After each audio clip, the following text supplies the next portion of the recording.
come armare.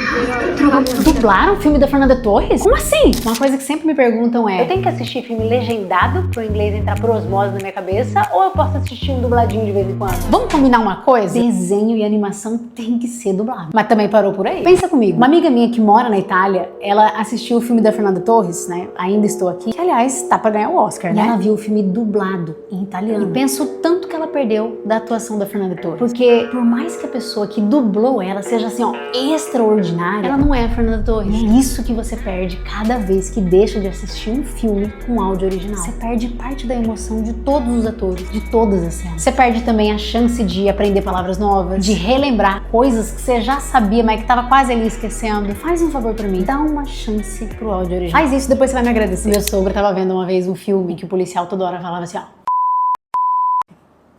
Aí ele passou assim uns 3 dias repetindo. Eu consegui imaginar ele.